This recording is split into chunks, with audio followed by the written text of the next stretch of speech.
Give you the 250 highlights from Budds Creek. Next to last round of the Pro Motocross Championship. Hayden Deegan uses the inside to perfection to get the lead. There's a massive pileup around the outside, and Deegan was thinking title today, and that was a big step. Yeah, well, I think Hayden was thinking title in the back of his mind. That was at least his word. He wanted to come out and put wood to these guys. Yes. And that first moto, he's able to do that, but big crash with Max Anstey going down, Time Master Pool, a bunch of these riders. Someone was able to get up and ride. Max had to pull into the pits.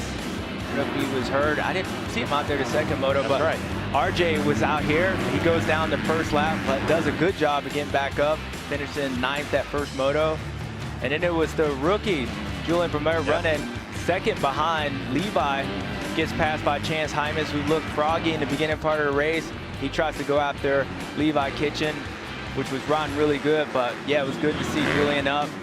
And then all of a sudden, you can see Chance goes up on the inside of Levi. Levi starts fading, and we were wondering, was there something going on with the motorcycle? But come to find out, he was sick, started to fill in the mid part of that moto, does a great job at recovering, and ends up in 3rd place after Chance goes down.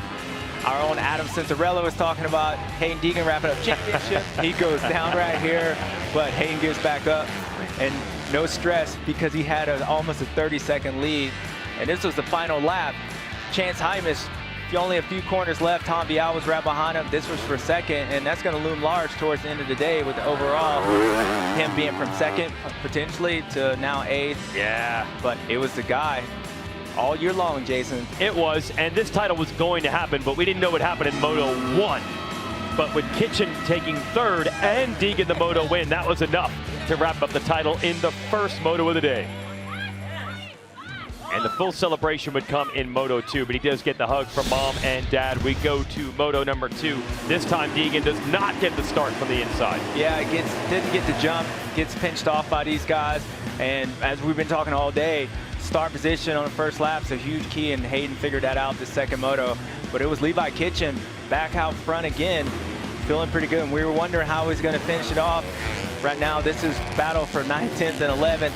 Hayden was behind his teammate since the first lap, and Nick Romano kept fighting, eventually got passed by RJ, who gets around Nick.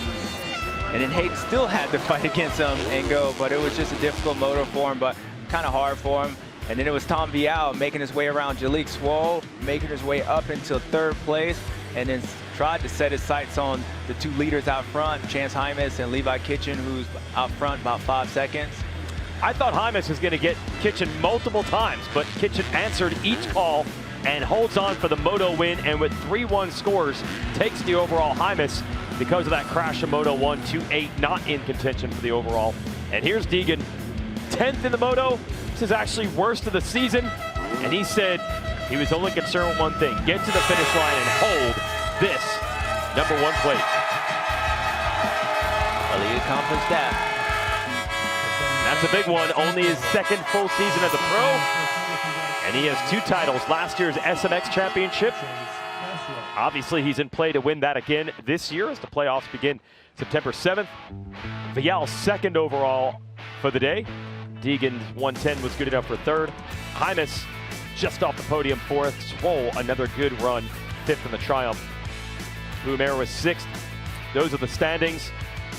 Pretty much assured all these positions, for the most part, locked down, as we have one more Pro Motocross race to go at Ironman